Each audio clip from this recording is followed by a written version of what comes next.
ಶ್ರೀಗುರುಭ್ಯೋ ನಮಃ ಹರಿ ಓಂ.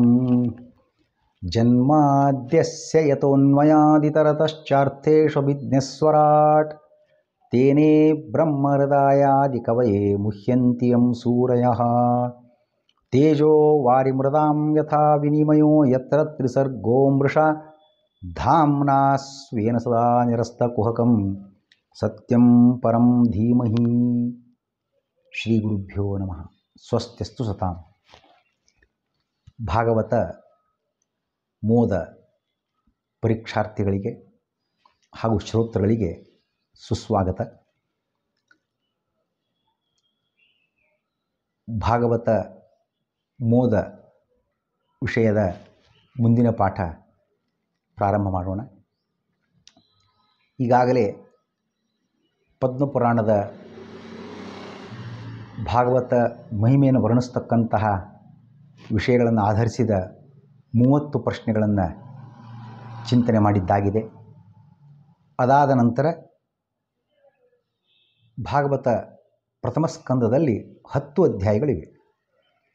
ಆ 10 ಅಧ್ಯಾಯಗಳಲ್ಲಿ ಏನೆಲ್ಲ ವಿಷಯ ಸಂಗ್ರಹವಾಗಿದೆ ಅದನ್ನು ಕೂಡ ಸಂಕ್ಷೇಪವಾಗಿ 1 ರಿಂದ 4 ಅಧ್ಯಾಯಗಳು, 5 ರಿಂದ 9 ಅಧ್ಯಾಯಗಳು, 10 ರಿಂದ 15 ಅಧ್ಯಾಯಗಳು ಹಾಗೂ 16 ರಿಂದ 20 ಅಧ್ಯಾಯಗಳು, ಹೀಗೆ 4 ಪ್ರಶ್ನೆಗಳಲ್ಲಿ ಆ ವಿಷಯ ಸಂಗ್ರಹವನ್ನು ಕೂಡ ಚಿಂತನೆ ಮಾಡಿದ್ದಾಗಿದೆ. ಈಗ ನೇರವಾಗಿ ಪ್ರಥಮ ಸ್ಕಂಧ ವಿಷಯ ಪ್ರಾರಂಭಗೊಳ್ತಾ ಇದೆ. ಇದು 31ನೆಯ ಪ್ರಶ್ನೆ. ಇದು ಶ್ರೀಮದ್ ಭಾಗವತದ ಮಂಗಲ ಶ್ಲೋಕ ಯಾವುದು? ಈಗ ಭಾಗವತ ಪ್ರಾರಂಭ ಮಾಡತಕ್ಕಂತಹ ವೇದವ್ಯಾಸರು ಪ್ರಾರಂಭದಲ್ಲಿ ಒಂದು ಶ್ಲೋಕ ರಚನೆ ಮಾಡಿ ಹಾಕಿದ್ದಾರೆ. ಹಾಗೆಯೇ ಆಚಾರ್ಯ ಮಧ್ವರು ಕೂಡ ತಮ್ಮ ತಾತ್ಪರ್ಯ ಗ್ರಂಥದಲ್ಲಿ ಪ್ರಾರಂಭದಲ್ಲಿ ಒಂದು ಶ್ಲೋಕ ರಚನೆ ಮಾಡಿದ್ದಾರೆ. ಇದಕ್ಕೆಲ್ಲ ಮಂಗಲ ಶ್ಲೋಕ ಅಂತ ಕರೀತಕ್ಕಂಥ ಕ್ರಮ ಇದೆ. ಮಂಗಲ ಶ್ಲೋಕ ಅಂದ್ರೇನು? ತಾವು ಮಾಡುವ ಯಾವುದೇ ಕಾರ್ಯ ನಿರ್ವಿಘ್ನವಾಗಿ ಸಾಗಲಿ ಅಂತ ಎಲ್ಲರ ಅಪೇಕ್ಷೆ ಇರ್ತದೆ. ಯಾವುದೇ ಒಂದು ಹೋಮ ಇರಲಿ, ಯಾಗನೋ, ಮನೆ ಕಟ್ಟೋದು, ಉದ್ಯೋಗನೋ, ಕೃಷಿನೋ, ಏನು ಬೇಕಾದಿರಲಿ, ತಾನು ಪ್ರಾರಂಭಿಸುವ ಈ ಕಾರ್ಯ ನಿರ್ವಿಘ್ನವಾಗಿ ಸಾಗಲಿ, ಇದೆಲ್ಲರ ಅಪೇಕ್ಷೆ. ಯಾವುದೇ ಕಾರ್ಯ ಇರ್ಬೋದು. ಆ ನಿರ್ವಿಘ್ನವಾಗಿ ಸಾಗಿಸ್ತಕ್ಕಂಥ ಶಕ್ತಿ ಕೊಡುವ, ಆ ಕಾರ್ಯವನ್ನು ಸಾಗಿಸುವ ವ್ಯಕ್ತಿ ಯಾರು? ಅದು ಭಗವಂತ. ಅವನ ಸ್ಮರಣೆ ಮಾಡಿಕೊಂಡು ಈ ಕಾರ್ಯ ನಿರ್ವಿಘ್ನವಾಗಲಿ ಅಂತ ಪ್ರಾರ್ಥನೆ ಮಾಡಿದಾಗ ಅದು ಸಂಪನ್ನವಾಗ್ತದೆ. ಅದಕ್ಕಾಗಿ ಇದನ್ನು ಎಲ್ಲರೂ ಪರಿಪಾಲಿಸಬೇಕು, ಈ ಕ್ರಮವನ್ನು. ವಾಸ್ತವಿಕವಾಗಿ ವೇದವ್ಯಾಸರಿಗೆ ಯಾವುದೇ ರೀತಿಯ ವಿಘ್ನ ಏನಿಲ್ಲ, ಹಾಗೆ ಆಚಾರ್ಯ ಮಧ್ವರಿಗೂ ಯಾವುದೇ ರೀತಿಯ ವಿಘ್ನ ಏನಿಲ್ಲ ತಮ್ಮ ಕಾರ್ಯ ನಿರ್ವಹಣೆಗೆ. ಅದನ್ನು ಶಿಕ್ಷಾರ್ಥಂ, ಶಿಷ್ಯರಿಗೆ, ಮುಂದಿನ ಜನರಿಗೆ ತಿಳಿಸ್ಕೊಡ್ಬೇಕಾಗಿದೆ. ಯಾವುದೇ ಕಾರ್ಯ ಪ್ರಾರಂಭ ಮಾಡುವಾಗ ಭಗವಂತನ ಸ್ಮರಣೆಯನ್ನು ಮಾಡಿಕೊಂಡು ಈ ಕಾರ್ಯ ನಿರ್ವಿಘ್ನ ಸಾಗಲಿ ಅಂತ ದೇವರನ್ನು ಬೇಡಿಕೊಂಡು ಆ ಕಾರ್ಯ ಪ್ರಾರಂಭ ಮಾಡಿದಾಗ ನಿರ್ವಿಘ್ನವಾಗಿ ಆಗ್ತದೆ. ಇದನ್ನು ಸೂಚಿಸೋದಕ್ಕೋಸ್ಕರ ಅದಕ್ಕೆ ಮಂಗಲ ಶ್ಲೋಕ ಅಂತ ಕರೀತಾರೆ.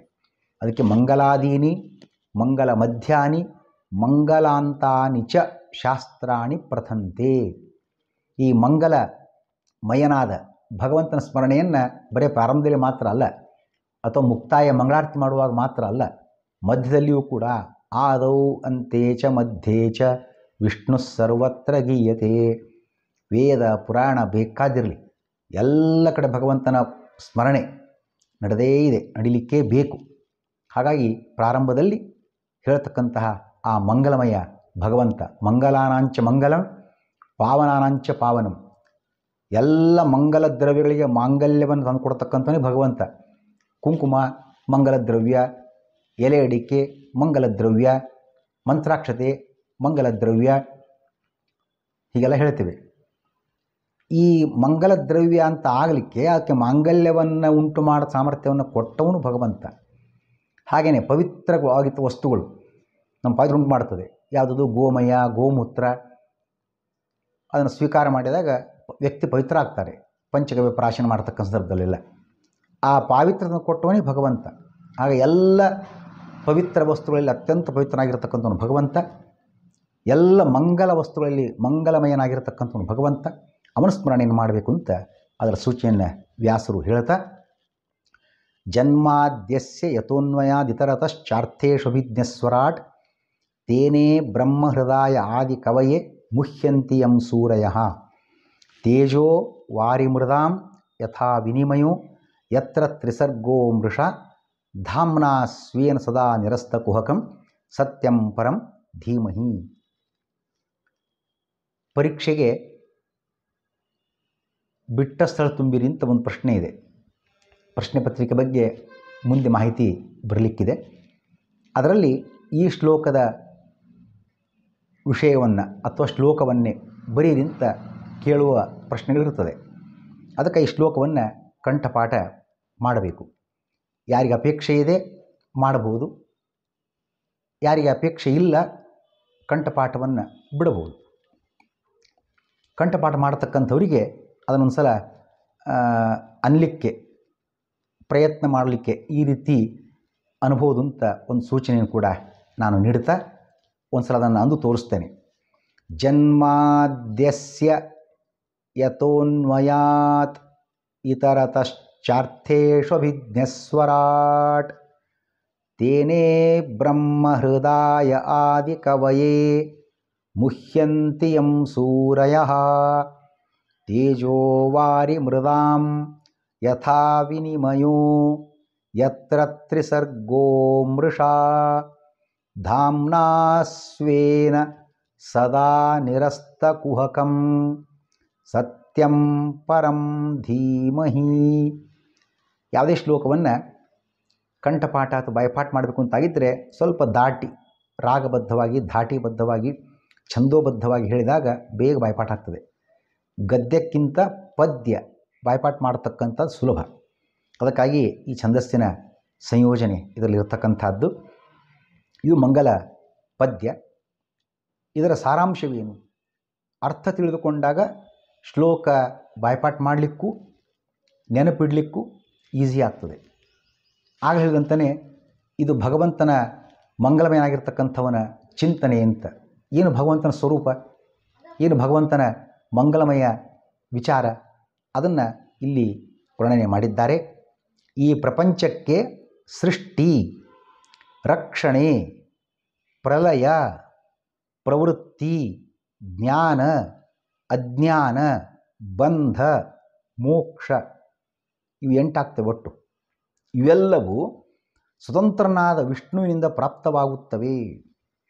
ಈ ಪ್ರಪಂಚ ಅಂತನ್ನುವಾಗ ಎಲ್ಲ ಬಂತು ಭಗವಂತರೊಬ್ಬನನ್ನು ಬಿಟ್ಟು, ಬ್ರಹ್ಮಾದಿಗಳು ಸೇರಿದರು. ಅವರ ಹುಟ್ಟು, ಸೃಷ್ಟಿ ಅಂದರೆ ಹುಟ್ಟು, ಜೀವನ ಹುಟ್ಟು, ಸೃಷ್ಟಿ, ಮರ ಗಿಡ ಇರ್ಬೋದು, ಮತ್ತಾವುದು ಪದಾರ್ಥಗಳಿರ್ಬೋದು, ದೇವತೆಗಳಿರ್ಬೋದು, ಯಾವುದಲ್ಲ ಸೃಷ್ಟಿ. ಹುಟ್ಟಿದ ಮೇಲೆ ರಕ್ಷಣೆ ಕೊಡ್ತಕ್ಕಂಥದ್ದು. ಬರೀ ಹುಟ್ಟಿಸಿಬಿಟ್ರೆ ಸಾಲದು, ರಕ್ಷಣೆ ಕೊಡಬೇಕಲ್ಲ. ಬದುಕಲಿಕ್ಕೆ ಒಂದು ಒಳ್ಳೆಯ ಅನುಕೂಲ ವ್ಯವಸ್ಥೆ ಎಲ್ಲ ಮಾಡಿಕೊಡ್ಬೇಕಲ್ಲ, ರಕ್ಷಣೆ.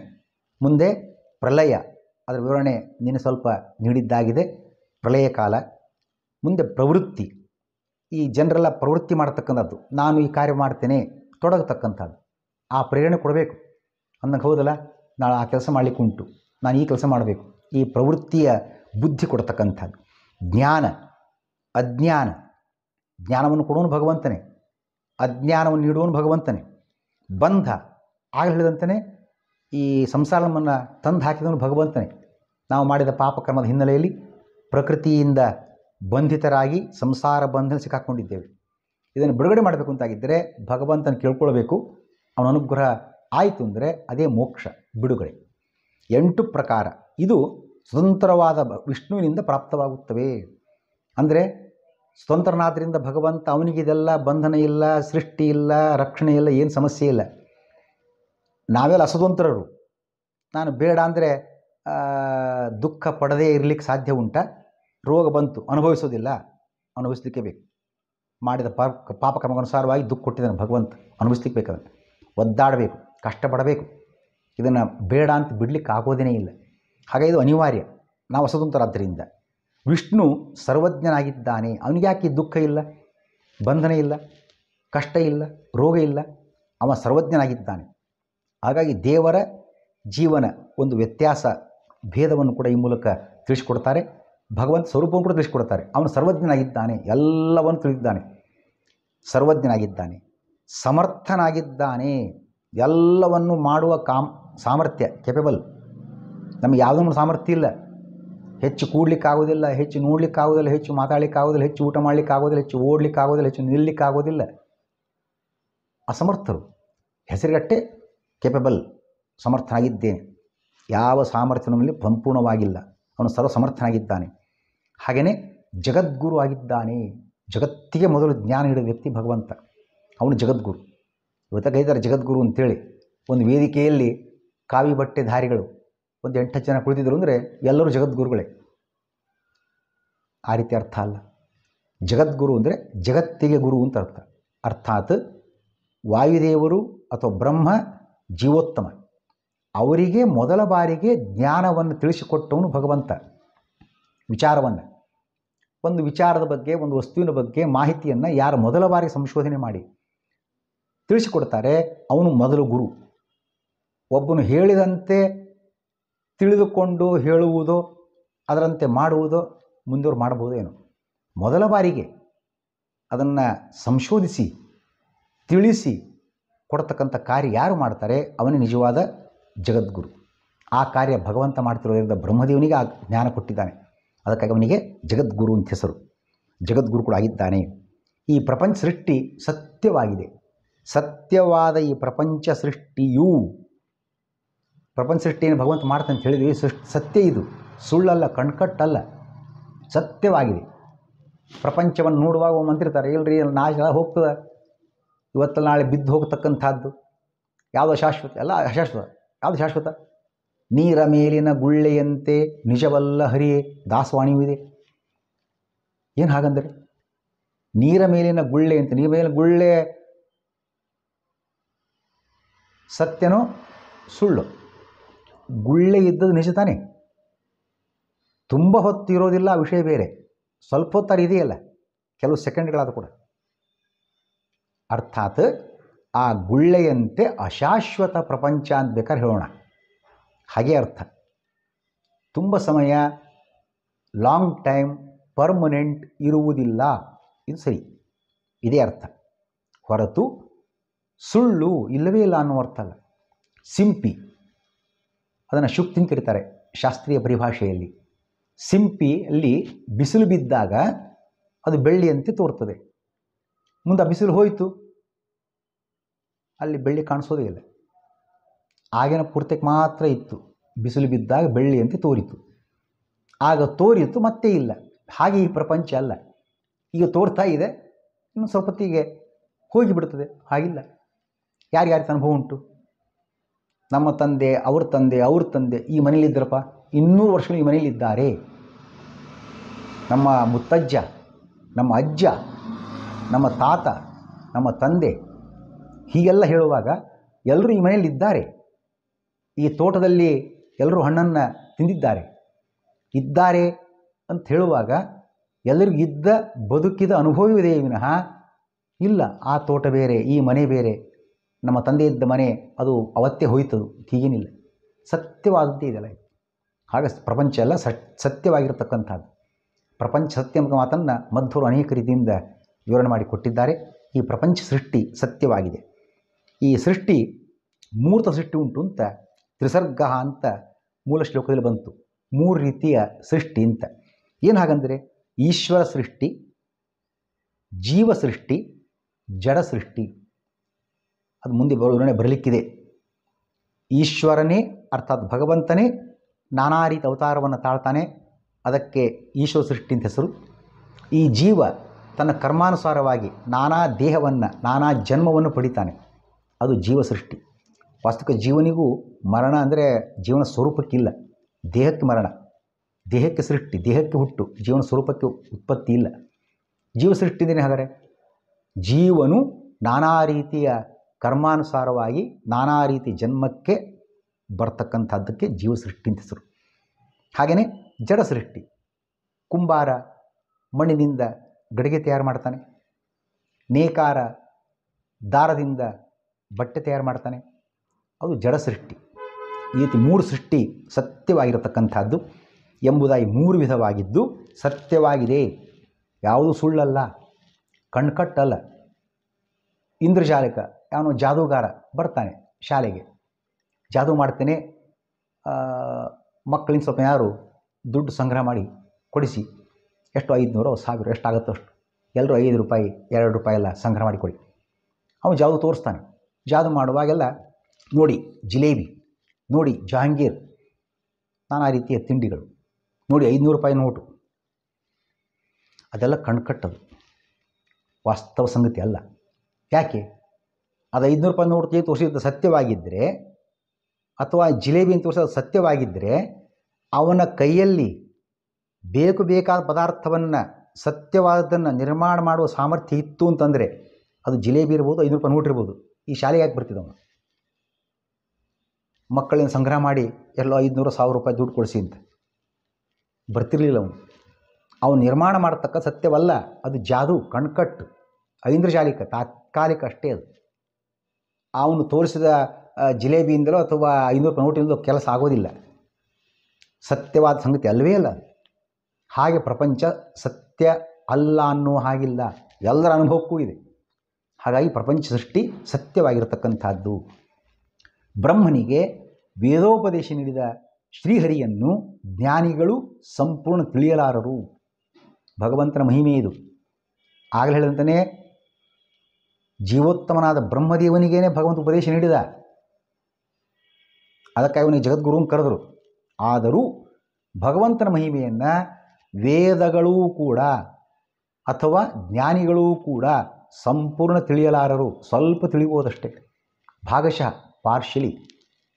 ಸಂಪೂರ್ಣ ಭಗವಂತನ ಜ್ಞಾನವನ್ನು ಪಡ್ಕೊಳ್ಳಿಕ್ಕೆ ಯಾರಿಗೂ ಸಾಧ್ಯ ಇಲ್ಲ.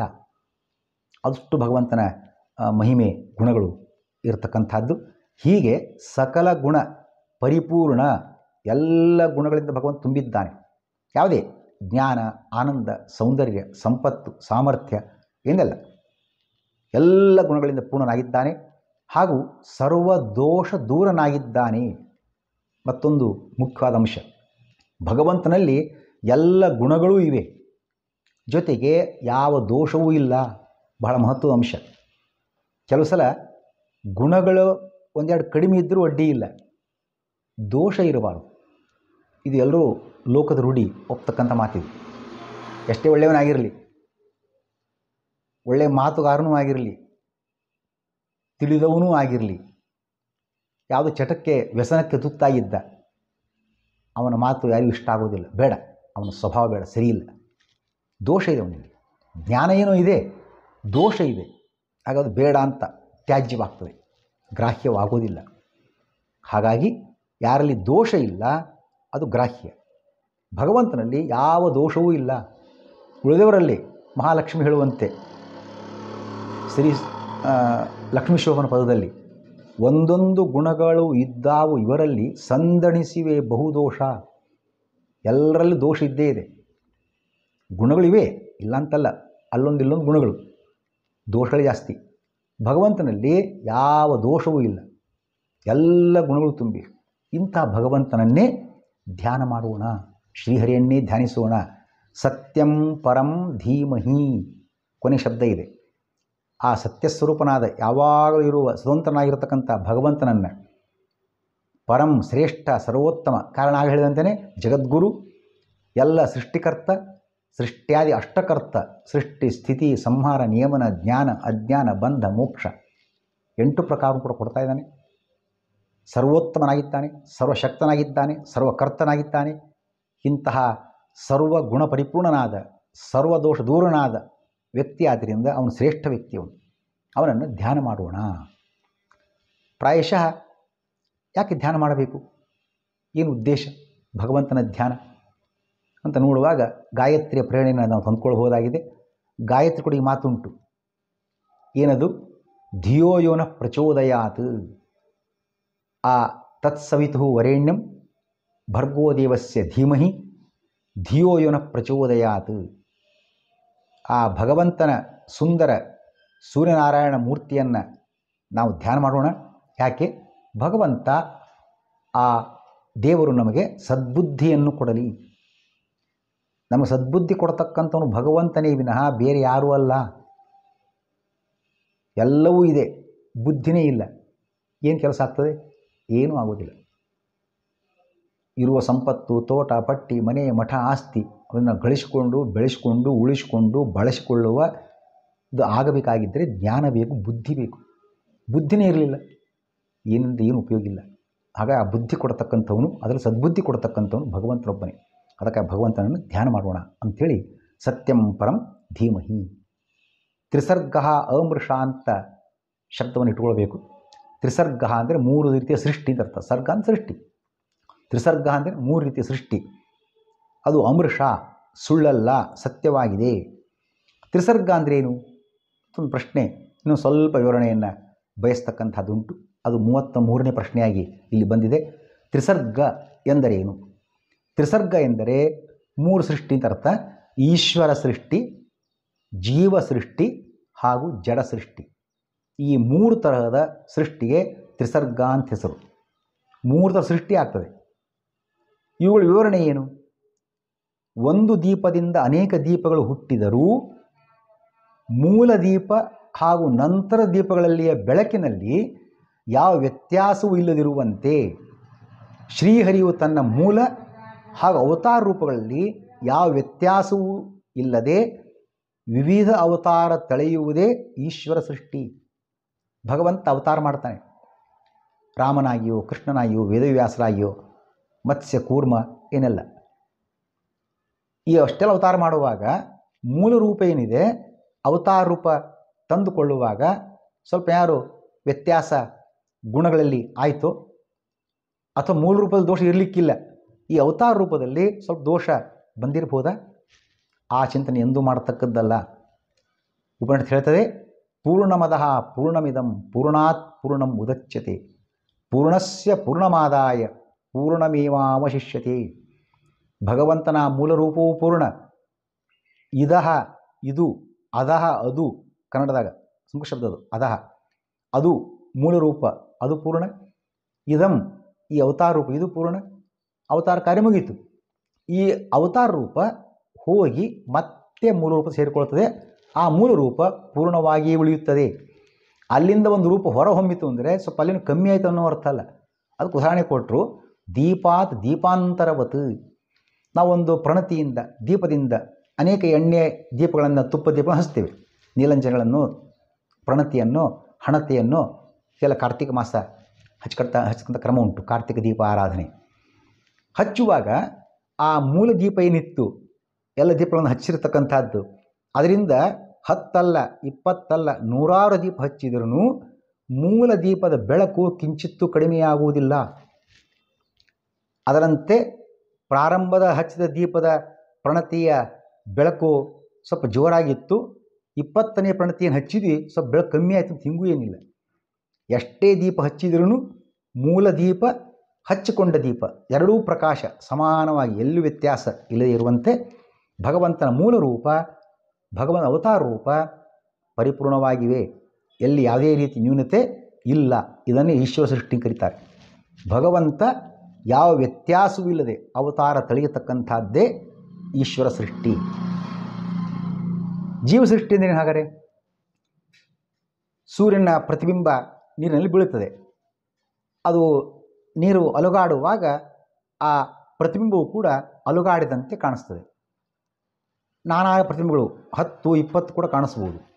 ಹಾಗೆ ಆ ಸೂರ್ಯನ ಪ್ರತಿಬಿಂಬ ಹುಟ್ಟುವಂತೆ ಶ್ರೀಹರಿಯ ಪ್ರತಿಬಿಂಬರಾಗಿರ್ತಕ್ಕಂಥವ್ರು ಜೀವರು. ಅವರು ಸ್ಥೂಲ ಶರೀರ ಪಡೀತಕ್ಕಂಥದ್ದು.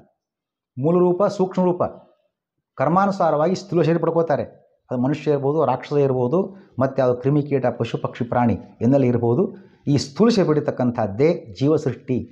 ಆಗ ಹೇಳಿದಂಗೆ ಜೀವನಿಗೆ ಉತ್ಪತ್ತಿನೂ ಇಲ್ಲ, ಮರಣವೂ ಇಲ್ಲ, ಅವನ ಸ್ವರೂಪ ನಿತ್ಯ. ಆದರೆ ಈ ದೇಹ ಪಡ್ಕೊಳ್ತಕ್ಕಂಥದ್ದನ್ನೇ ಸೃಷ್ಟಿ ಅಂತ ಕರೆಯಲಾಗಿದೆ. ಇದು ಜೀವ ಸೃಷ್ಟಿ. ಜೀವನು ತನ್ನ ಕರ್ಮಾನುಸಾರವಾಗಿ ನಾನಾ ಜನ್ಮಗಳನ್ನು ತಿಳಿತಾನೆ. ಇದೇ ಜೀವ ಸೃಷ್ಟಿ. ಇನ್ನು ಕೊನೆಯದಾಗಿ ಜಡ ಸೃಷ್ಟಿ. ಜಡ ಸೃಷ್ಟಿ ಅಂದ್ರೇನು? ಆಗಲೇ ಹೇಳಿದಂಗೆ ಮಣ್ಣಿನಿಂದ ಗಡಿಗೆಗಳು ನಿರ್ಮಾಣಗೊಳ್ಳುತ್ತವೆ, ನೂಲಿನಿಂದ ಬಟ್ಟೆಗಳು ನಿರ್ಮಾಣಗೊಳ್ಳುತ್ತವೆ. ಹೀಗೆ ಪ್ರಕೃತಿಯಿಂದ ಭಗವಂತ ಈ ಪ್ರಪಂಚವನ್ನು ನಿರ್ಮಾಣ ಮಾಡ್ತಾನೆ. ಇದೇ ಜಡ ಸೃಷ್ಟಿ. ಹಾಗಾಗಿ ಭಗವಂತನು ನಡೆಸುವ ಈ 3 ಥರ ಸೃಷ್ಟಿ ಈಶ್ವರ ಸೃಷ್ಟಿ. ಜೀವ ಸೃಷ್ಟಿ, ಜಡ ಸೃಷ್ಟಿ ಇವು ಸತ್ಯವಾಗಿವೆ. ಸತ್ಯವಾಗಿದ್ದರೆ ಮಾತ್ರ ಭಗವಂತನ ಮಹಾತ್ಮ್ಯಕ್ಕೊಂದು ಅರ್ಥ. ಆಗ ಹೇಳಿದಂಗೆ ಐಂದ್ರಜಾಲಿಕ ಜಾದು ಮಾಡುವವನು ಕಣ್ಕಟ್ ಮಾಡುವಂತೆ ಮಾಡಿದರೆ ಏನು ಅರ್ಥ ಇರ್ತಿತ್ತು? ಏನು ಅರ್ಥ ಇಲ್ಲ. ಎಲ್ಲವೂ ಸತ್ಯವಾಗಿದೆ. ಯಾರ ಅನುಭವ ಇದೆ ಸುಳ್ಳು ಅಂತ? ಯಾರ ಅನುಭವಕ್ಕೂ ಇಲ್ಲ. ಅದನ್ನು ಮಧ್ವರು ಪ್ರಸ್ತಾಪ ಮಾಡ್ತಾರೆ. ಒಂದು ವಸ್ತುವನ್ನು ಸತ್ಯ ಅಂತ ಖಾತ್ರಿ ಮಾಡ್ಕೊಳ್ಬೇಕು ಅಂತಾಗಿದ್ದರೆ ನಮ್ಮ ಸಾಕ್ಷಿ ಏನು ಹೇಳ್ತದೆ ಅದು ಪಕ್ಕ ಸತ್ಯ. ಸಾಕ್ಷಿ ಸಿದ್ಧೇ ತ್ವಸಂಶಯಾತ್ ಮಧ್ವರ ಮಾತು.